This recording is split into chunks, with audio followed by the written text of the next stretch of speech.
ನಮಸ್ಕಾರ ನ್ಯೂಸ್ ಬಾಕ್ಸ್ಗೆ ಸ್ವಾಗತ. ಸ್ನೇಹಿತರೆ, ಬಿಗ್ ಬಾಸ್ ಸೀಸನ್ 12ರ ಮೊದಲ ಕಿಚ್ಚನ ಪಂಚಾಯಿತಿ ಶುರುವಾಗಿದೆ. ಆಲ್ರೆಡಿ ಕಿಚ್ಚ ಸುದೀಪ್ ಸಾಕಷ್ಟು ಜನರಿಗೆ ಕ್ಲಾಸ್ ಅನ್ನ ತೆಗೆದುಕೊಳ್ಳುವಂಥದ್ದನ್ನ ಶುರು ಮಾಡಿದ್ದಾರೆ. ಅಮಿತ್ ಆಗಿರ್ಬೋದು, ಕಾಕ್ರೋಚ್ ಸುದಿ ಆಗಿರ್ಬೋದು, ಅಥವಾ ರಶಿಕಾ ಆಗಿರ್ಬೋದು, ಇವೆಲ್ಲರಿಗೂ ಕೂಡ ಏನು ಆಟವನ್ನ ಆಡಿದ್ರಿ, ಒಂದು ವಾರದಲ್ಲಿ ನೀವು ಯಾವ ರೀತಿಯಾಗಿದ್ರಿ, ಸೋಷಿಯಲ್ ಮೀಡಿಯಾದಲ್ಲಿ ಬಿಗ್ ಬಾಸ್ ಬಗ್ಗೆ ಯಾವ ರೀತಿಯಾಗಿ ಟೀಕೆಯನ್ನ ಮಾಡಿದ್ರಿ, ಇವೆಲ್ಲದರ ಬಗ್ಗೆ ಕಿವಿ ಹಿಂಡುವಂತ ಕೆಲಸವನ್ನ ಮಾಡಿದ್ದಾರೆ. ಅದರ ಜೊತೆಗೆ ಇದೀಗ ಎಲಿಮಿನೇಷನ್ ಅನ್ನುವಂತ ತೂಗುಗತ್ತಿ ಕೂಡ ಸಾಕಷ್ಟು ಜನರ ಮೇಲಿರುವಂತದ್ದು. ಸೊ 4 ವೈಲ್ಡ್ ಕಾರ್ಡ್ ಎಂಟ್ರಿ ಅನ್ನುವಂತ ಒಂದಷ್ಟು ಚರ್ಚೆಗಳು ಕೂಡ ಸೋಷಿಯಲ್ ಮೀಡಿಯಾದಲ್ಲಿ ನಡೀತಾ ಇದೆ. ಅರ್ಧ ಬ್ಯಾಚ್ ಎಲಿಮಿನೇಷನ್ ಆಗಬಹುದು ಅಂತ ಕಿಚ್ಚ ಸುದೀಪ್ ಅವರು ಒಂದು ಕ್ಲೂ ಅನ್ನ ಕೂಡ ಕೊಟ್ಟಿದ್ದಾರೆ. ಬಿಗ್ ಬಾಸ್ ಸೀಸನ್ 12 ಅನ್ನುವಂಥದ್ದು ಎಲ್ಲವೂ ಕೂಡ ಅನ್ಎಕ್ಸ್ಪೆಕ್ಟೆಡ್. ಸೊ ಏನು ಬೇಕಾದರೂ ಆಗಬಹುದು. ರಕ್ಷಿತಾ ಈಗ ರೀ ಎಂಟ್ರಿಯನ್ನ ಕೊಡ್ತಾ ಇದ್ದಾರೆ. ಸೊ ಯಾರು ಬಿಗ್ ಬಾಸ್ ಮನೆಯಿಂದ ಎಲಿಮಿನೇಟ್ ಆಗಬಹುದು. ಸೊ ಈ ಒಂದು ಶೋನ ಮೊದಲ ವಾರದ ಕಿಚ್ಚನ ಪಂಚಾಯಿತಿ ಶುರುವಾಗಿದೆ. ಈಗಾಗಲೇ ಕಿಚ್ಚ ಸುದೀಪ್ ಪಂಚಾಯಿತಿಯ ಪ್ರೋಮೋ ಕೂಡ ರಿಲೀಸ್ ಆಗಿದೆ. ಇದರಲ್ಲೇ ಒಂದಷ್ಟು ಜನ ಯಾರು ಹೋಗಬಹುದು, ಕಿಚ್ಚನ ಚಪ್ಪಾಳೆ, ಇವೆಲ್ಲದರ ಬಗ್ಗೆ ಕ್ಯಾಲ್ಕುಲೇಟ್ ಮಾಡಿದ್ರು.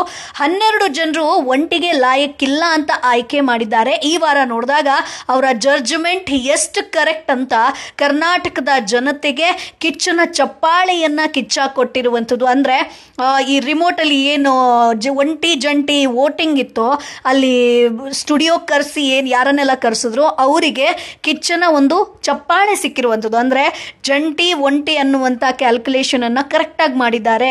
ಸೊ ಈ ಒಂದು ಕಿಚ್ಚನ ಚಪ್ಪಾಳೆ ಈ ವಾರದ್ದು ಅವರಿಗೆ ಅನ್ನುವಂಥದ್ದನ್ನ ಕೊಟ್ಟಿದ್ದಾರೆ. ಸೊ ನಿಮ್ಮಲ್ಲಿ ರೀಪ್ಲೇಸ್ಮೆಂಟ್ಗೆ ಒಂದು ಬ್ಯಾಚ್ ರೆಡಿ ಇರಬೇಕು. ಈ ವಾರದ ಕಿಚ್ಚನ ಚಪ್ಪಾಳೆ ಅವರಿಗೆ. ಸೊ ಇಷ್ಟು ವರ್ಷಗಳ 11 ಸೀಸನ್ ಒಂದು ಲೆಕ್ಕ, ಈ ಸೀಸನ್ ಇನ್ನೊಂದು ಲೆಕ್ಕ ಅಂತ ಕಿಚ್ಚ ಸುದೀಪ್ ಅವರು ಹೇಳಿದ್ದಾರೆ. ಸೊ ಈ ಬಾರಿ ಜಗಳ ಆಡಿದ್ದು ಬಿಟ್ರೆ ಯಾರ ವ್ಯಕ್ತಿತ್ವ ಹೇಗೆ ಅನ್ನೋದು ಯಾರಿಗೂ ಕೂಡ ಗೊತ್ತಾಗಿಲ್ಲ. ಅಶ್ವಿನಿ ಗೌಡ ಅವರ ಜಗಳ ಆಗಿರ್ಬೋದು, ಗಿಲ್ಲಿ ಕಾವ್ಯ ತಿರುಗೇಟ್ ಆಗಿರ್ಬೋದು, ಧನುಷ್ ಗೌಡ, ಅಭಿಷೇಕ್, ಅಶ್ವಿನಿ ಅಪರೂಪಕ್ಕೆ ಜಗಳ ಆಡಿರುವಂಥದ್ದಾಗಿರ್ಬೋದು, ಧ್ರುವಂತ ಜಗಳ ಆಗಿರ್ಬೋದು, ಇವೆಲ್ಲವೂ ಕೂಡ ಜಗಳ ಜೊತೆಗೆ ಆಟವನ್ನು ಯಾರು ಕೂಡ ಅರ್ಥ ಮಾಡ್ಕೊಂಡಿಲ್ಲ. ಜಂಟಿಯಾಗಿ ಎಲ್ಲರೂ ಕೂಡ ಟೈಮ್ ಸ್ಪೆಂಡ್ ಅನ್ನ ಮಾಡ್ತಾ ಇದ್ರು. ಇವೆಲ್ಲದರ ಬಗ್ಗೆ ಕಿಚ್ಚ ಸುದೀಪ್ ಅವರು ಇದೀಗ ಕಿವಿ ಹಿಂಡುವಂತ ಕೆಲಸವನ್ನ ಆಲ್ರೆಡಿ ಶುರು ಮಾಡಿದ್ದಾರೆ. ಟಾಸ್ಕ್ ಕೂಡ ಸರಿಯಾಗಿ ಅರ್ಥ ಮಾಡ್ಕೊಂಡಿಲ್ಲ. ಸೊ 3ನೇ ವಾರ ಒಂದು ಫಿನಾಲೆ ಸ್ಪರ್ಧಿಗಳನ್ನ ಆಯ್ಕೆ ಮಾಡಬಹುದಿತ್ತು. ಅದರಲ್ಲೂ ಕೂಡ ಇವರೆಲ್ಲರೂ ಕೂಡ ಎಡವುತ್ತಾರೆ. ಅದಾದ್ಮೇಲೆ ಕಾಕ್ರೋಚ್ ಸುದಿ ಸೆಲೆಕ್ಷನ್ ಕೂಡ ಆಗ್ತಾರೆ. ಸ್ನೇಹಿತರೆ, ಸದ್ಯ ಸೋಷಿಯಲ್ ಮೀಡಿಯಾದಲ್ಲಿ ಚರ್ಚೆ ಆಗ್ತಿರುವಂತೆ 6 ಸ್ಪರ್ಧಿಗಳು ಎಲಿಮಿನೇಟ್ ಆಗಲಿದ್ದು ಅವರ ಜಾಗಕ್ಕೆ ಹೊಸದಾಗಿ ವೈಲ್ಡ್ ಕಾರ್ಡ್ ಸ್ಪರ್ಧಿಗಳು ಬರಲಿದ್ದಾರಂತೆ. ಈಗ ಕಿಚ್ಚ ಸುದೀಪ್ ಕೂಡ ಹೊಸ ಬ್ಯಾಚ್ ಬರಬಹುದು, ನಾನು ಹಿಂಟ್ ಕೊಡ್ತಿದ್ದೀನಿ ಅನ್ನುವಂಥದ್ದಾಗಿ ಹೇಳಿದ್ದಾರೆ. ಸೊ ಇಷ್ಟು ವರ್ಷಗಳಲ್ಲಿ 1-2 ಸ್ಪರ್ಧಿಗಳು ಏಕಕಾಲಕ್ಕೆ ಎಲಿಮಿನೇಟ್ ಆಗಿರೋದನ್ನ ನಾವು ನೋಡಿದ್ದೇವೆ. ಈಗ ಅರ್ಧ ಬ್ಯಾಚ್ ಎಲಿಮಿನೇಟ್ ಆದರೂ ಕೂಡ ಆಶ್ಚರ್ಯ ಇಲ್ಲ ಅನ್ನುವಂಥದ್ದನ್ನ ಕಿಚ್ಚ ಸುದೀಪ್ ಹೇಳೋದ್ರಿಂದ ಸೊ ಯಾರು ಎಲಿಮಿನೇಟ್ ಆಗಬಹುದು ಅನ್ನುವಂತ ಒಂದಷ್ಟು ಕ್ಯೂರಿಯಾಸಿಟಿ ಎಲ್ಲರಲ್ಲೂ ಕೂಡ ಇದೆ. ಅಂದ್ರೆ ಇಲ್ಲಿ ಎಲಿಮಿನೇಷನ್ ಅಂತ ಬಂದಾಗ ಸೋಷಿಯಲ್ ಮೀಡಿಯಾದಲ್ಲಿ ಚರ್ಚೆ ಆಗ್ತಿರುವಂಥದ್ದು ಒಂದು, ಜಂಟಿಯಾಗಿ ಕರಿಬಸಪ್ಪ ಹಾಗೆ ಅಮಿತ್ ಅವರು ಎಲಿಮಿನೇಟ್ ಆಗಬಹುದು ಅನ್ನುವಂಥದ್ದು. ಯಾಕಂತಂದ್ರೆ ಅಮಿತ್ ಅವರು ಸೋಷಿಯಲ್ ಮೀಡಿಯಾದಲ್ಲಿ ಒಂದು ಬಿಗ್ ಬಾಸ್ ಅಂತಂದ್ರೆ ಹೇಳಿ ಕೇವಲವಾಗಿ ಮಾತನಾಡಿದ್ರು. ಸೊ ಅವರಿಗೆ ತಕ್ಕ ಪಾಠವನ್ನ ಕಲಿಸ್ಬೇಕು ಅಂತ ಬಿಗ್ ಬಾಸ್ ಮನೆಗೆ ಎಂಟ್ರಿ ಕೊಟ್ಟರು. ಸೊ ಈಗ ಅವರನ್ನ ಆಚೆ ಹಾಕಬಹುದು ಅನ್ನುವಂಥದ್ದಾಗಿ ಕೂಡ ಹೇಳ್ಕೊಳ್ತಾ ಇದ್ದಾರೆ.